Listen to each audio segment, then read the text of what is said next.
This is Democracy Now!, democracynow.org. I'm Amy Goodman.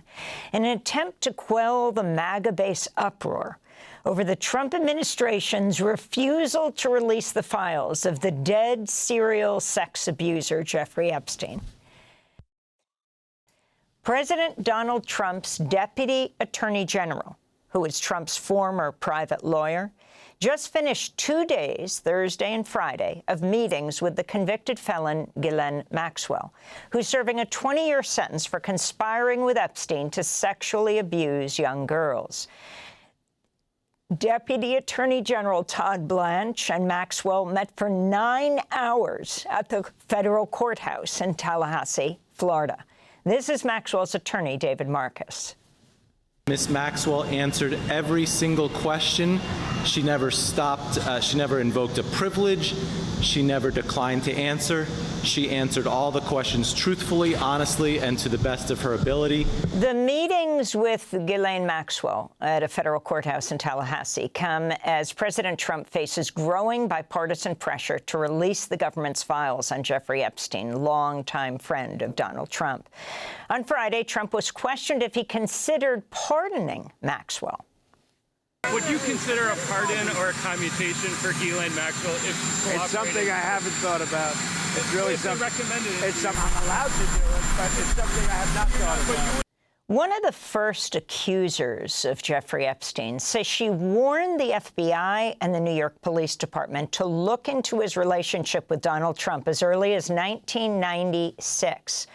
Maria Farmer is now suing the government, which she said failed to protect victims. In a new interview with the New York Times, Maria Farmer said her only sense of justice has come from the conviction of Ghislaine Maxwell, Epstein's convicted sex trafficking accomplice. Maria Farmer also spoke on MSNBC with Jen Psaki about Ghislaine Maxwell. I've never met a more predatory, terrifying human being in my entire life, and neither had Virginia Giuffre, and neither has Annie, or Anushka, or many girls like Shantae Davies. There's hundreds of us that were preyed upon by Ghislaine Maxwell. She's a very dangerous person, and she threatened my life on many occasions. I've had to move and be in hiding because of this predatory child predator and just victim predator. So it's completely unacceptable for anyone to call her a victim. The woman is not a victim. She's a victimizer.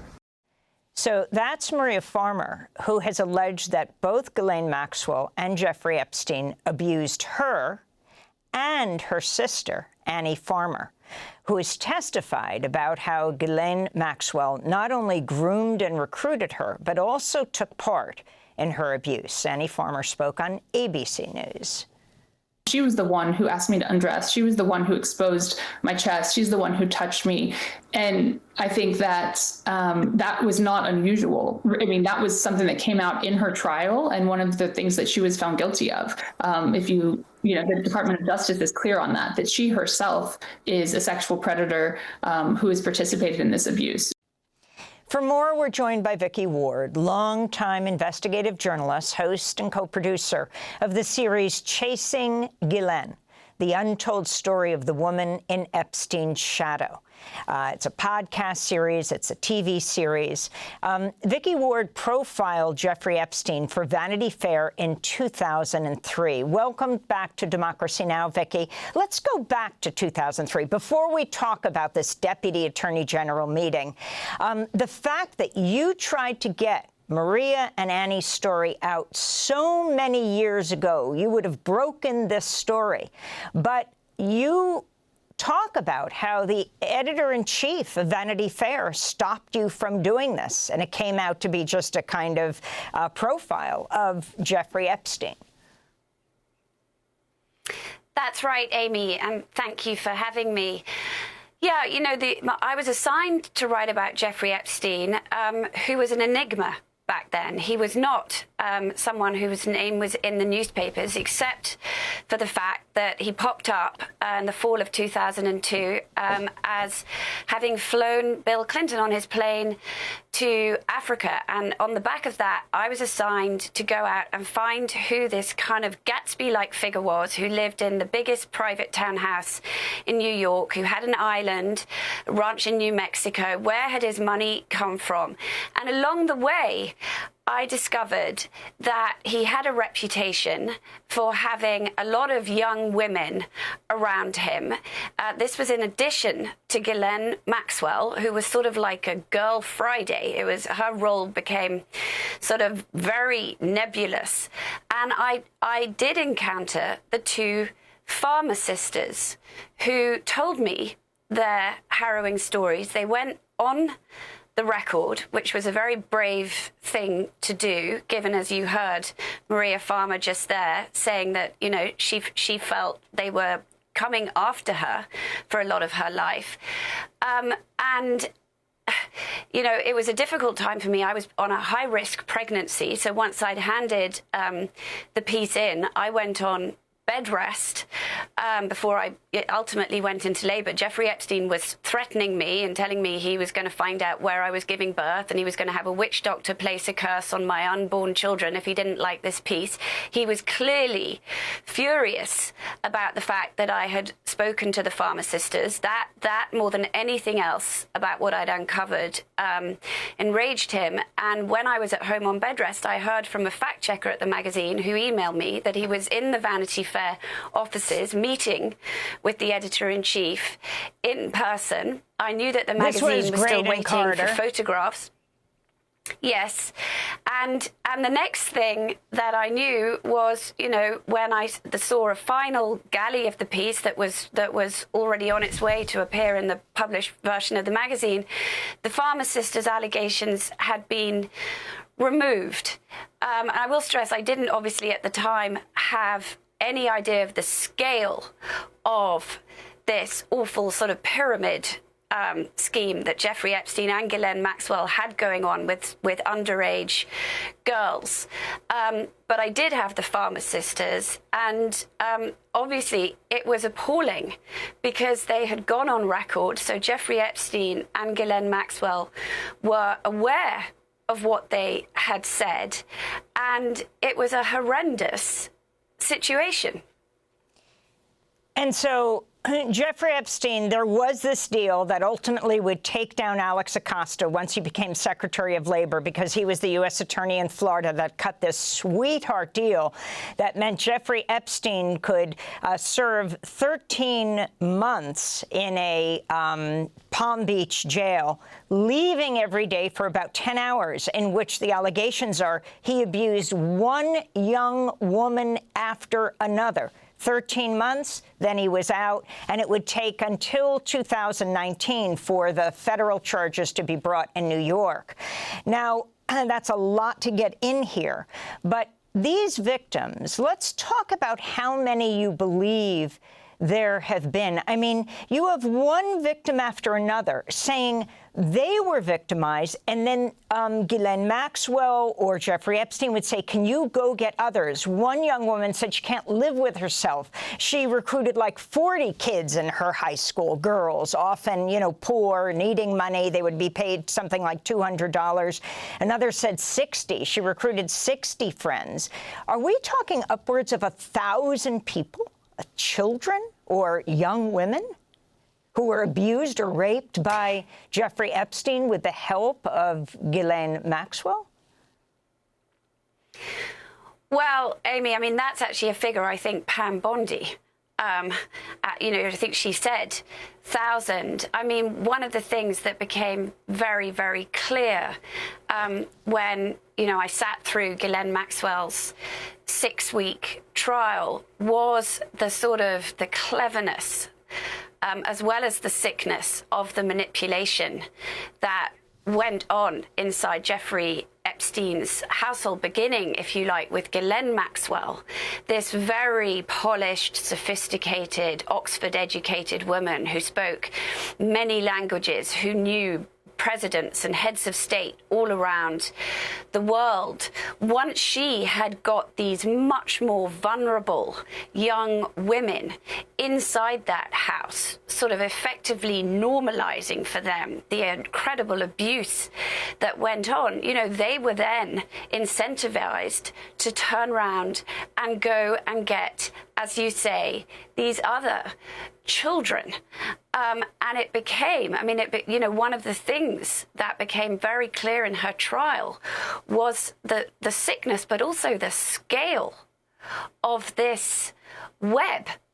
And you know, one of the reasons that you sort of only had 4 victims come and testify at Ghislaine Maxwell's trial was that there were complications with other stories because, you know, Virginia Roberts, for example, who was, you know, in a way, the single victim whose civil litigation against Ghislaine Maxwell ultimately caused this whole sort of house of cards to come tumbling down, and Jeffrey Epstein finally to face the music in 2019.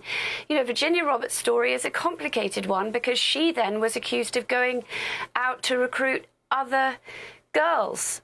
So it's a very complicated, horrible story. Virginia Roberts, you're talking about Virginia Giuffre, who was an outspoken survivor and ultimately sued Prince Andrew, unsettled for some undisclosed amount, and apparently died by suicide, though it's not clear she died by suicide. It's not clear Jeffrey Epstein died by suicide, but she just recently died in Australia at the age of 41. Yes. I want to get to President Trump, what his connection is to this, and who are the people who you feel have not been properly investigated. And this possibility, you heard Trump himself, you know, saying not clear whether she would be pardoned or her sentence commuted.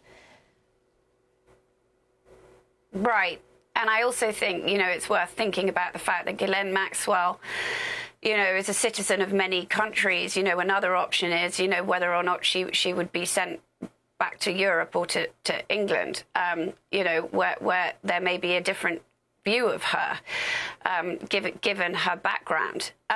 Given her background, meaning that she's the daughter of Robert Maxwell. Well, she comes, yeah, exactly. She comes from a family that's very prominent socially in England, that once held great power and great wealth, and you know, it's a different culture, different society. I mean, that I think would be an option. He was, I mean, for people to understand, he was sort of the competitor with Rupert Murdoch, a media mogul, who she was very close to, and died mysteriously at sea, his body overboard. That's right. But he was also a politician. He was a massive worldwide publisher who had enormous influence all around the world. As you say, he died in very strange circumstances. He's given a sort of hero's burial in Israel at the Mount of Olives. When he died, it emerged that he had basically robbed the pensions of his employees at this big media group.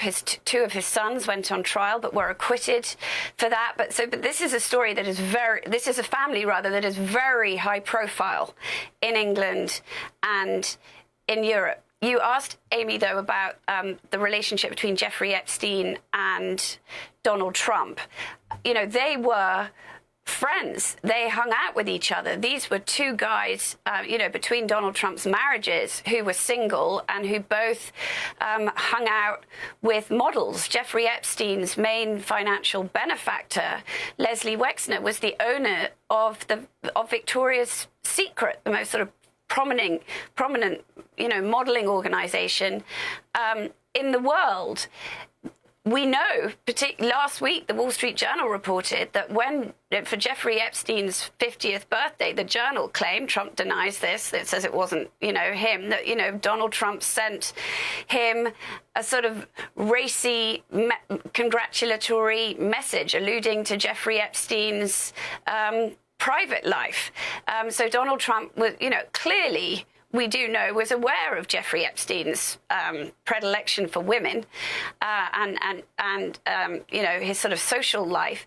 They did fall out. You know, interestingly, Donald Trump, who, you know, is very articulate about a lot of subjects, has not ever really explained why. He has said to, you know, campaign operatives around him, or did say back in 2014 when Virginia Roberts first sort of surfaced with her public claims about Epstein, that that he had severed ties with him when Epstein had come after a daughter of a member of Mar-a-Lago. There is also reportedly a dispute, well, there was a dispute between the two men over a piece of real estate near Palm Beach that both men wanted, and that Donald Trump ultimately ended up getting at a bankruptcy auction and then flipped at a massive profit a couple of years later. But he's never actually talked about that in public. He has just said, you know, he's just distanced himself. We have from 10 Jeffrey seconds, Epstein. but we're going to continue with a post show with you because it's really critical to talk about what are these files the MAGA base and many Democrats and Republicans have called for releasing. Vicky Ward, longtime investigative journalist, host of the series Chasing Ghislaine. Thanks for watching Democracy Now! On YouTube. Subscribe to the channel and turn on notifications to make sure you never miss a video. And for more of our audience-supported journalism, go to democracynow.org, where you can download our news app, sign up for our newsletter, subscribe to the daily podcast, and so much more.